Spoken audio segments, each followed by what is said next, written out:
किसी ने बड़े कमाल की बात कही है कि अंदाजे से ना नापिए किसी इंसान की हस्ती, अक्सर ठहरे हुए दरिया गहरे हुआ करते हैं। एक बार एक प्रोफेसर अपनी क्लास में स्टूडेंट्स को एक कहानी सुना रहे थे। तो कहानी इस प्रकार की थी कि एक समुद्र में बड़ा जहाज जा रहा था, बहुत सारे यात्री उस पर सवार थे। अचानक से एक एक्सीडेंट होता है, दुर्घटना होती है और जहाज जो है खराब हो जाता है। जहाज का कप्तान अनाउंस करता है, कैप्टन अनाउंस करता है कि सारे यात्रियों को फटाफट से खाली करना होगा क्योंकि ये डूबने वाला है। लाइफ बोट जो है उन पर सवार होने के लिए लोगों की भीड़ लग जाती है। लोग जो है तैयार होते हैं कि बस हमें मौका मिल जाए। लगभग सारे यात्री सेफली किनारे तक पहुंच भी जाते हैं, रेस्क्यू टीम्स भी आ जाती हैं। लेकिन एक अंत समय आता है जब जहाज बस डूबने वाला होता है और सिर्फ एक ही लाइफ बोट बची होती है। लेकिन जहाज पर दो व्यक्ति थे, एक कपल था, एक युगल जोड़ा था, पति पत्नी। पति जो था वो पत्नी को धक्का देता है, जहाज पर ही रोकता है और खुद कूद जाता है लाइफ बोट पर। और किनारे की तरफ जब जा रहा होता है, जब जहाज डूब रहा होता है, जिस पर वो पत्नी खड़ी होती है, वो चिल्लाती है और कहती है अपने पति से कुछ। तो प्रोफेसर ने अपनी कहानी बीच में रोक करके बच्चों से पूछा कि क्या लगता है, क्या कहा होगा।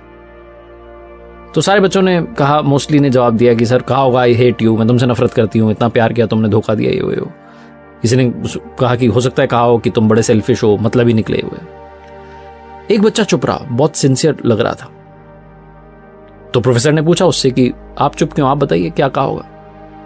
तो उस बच्चे ने कहा कि हो सकता है पत्नी ने अपने पति से कहा हो कि हमारी संतान का ख्याल रखना।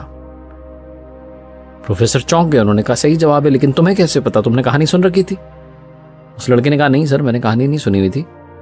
मेरी बीमार मां भी जब अपने जीवन के अंतिम क्षणों में थी तो मेरे पिता से ही कहा था कि हमारे बच्चे का ख्याल रखना। प्रोफेसर दुखी, उन्होंने कहा कि आपकी बात सही है, जवाब सही है आपका। यही कहा उस पत्नी ने अपने पति से कि हमारी संतान का ख्याल रखना। प्रोफेसर ने कहा लेकिन कहानी भी बाकी है। उन्होंने कहानी आगे बढ़ाई, उन्होंने कहा कि वो जो जहाज था उस पर जो महिला बची थी, वो जहाज बस डूब गया, उस महिला की मौत हो गई।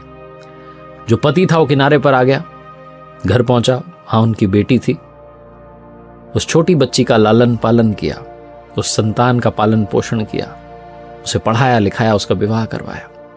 और समय का चक्र है, उस व्यक्ति की भी जान चली गई, उसकी भी मौत हो गई। जो बेटी थी वो एक दिन अपने घर पर मायके में आई हुई थी और घर की साफ सफाई कर रही थी, सामान जो है सारा देख रही थी।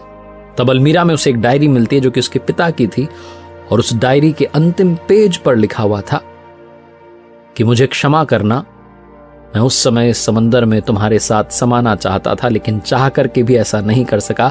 मुझे कठोर निर्णय लेना पड़ा, हमारी संतान को पालना पोसना आवश्यक था, इसलिए मैंने तुम्हें वहीं छोड़ करके खुद की जान बचाना मुनासिब समझा।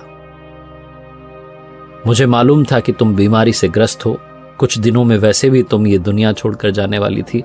ऐसे में मुझे ये कठोर निर्णय लेना पड़ा, वरना मेरा यकीन मानो मैं तुम्हारे साथ समंदर में उसी पल समा जाना चाहता था।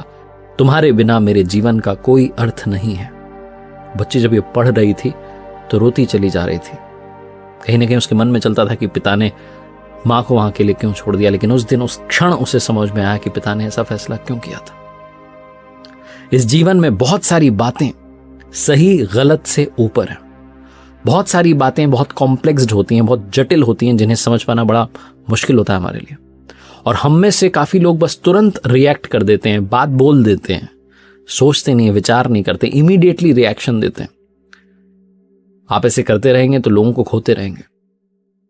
प्रतिक्रिया देना बंद कीजिए, लोगों को जज करना बंद कीजिए, लोगों से प्यार करना, मोहब्बत करना शुरू कीजिए। सुनते रहिए और एक बात याद रखिए जो अक्सर कहता हूं, ऊपर वाले के आशीर्वाद, अपनी मेहनत और अपनों के प्यार के साथ कर दिखाओ कुछ ऐसा कि दुनिया करना चाहे आपके जैसा।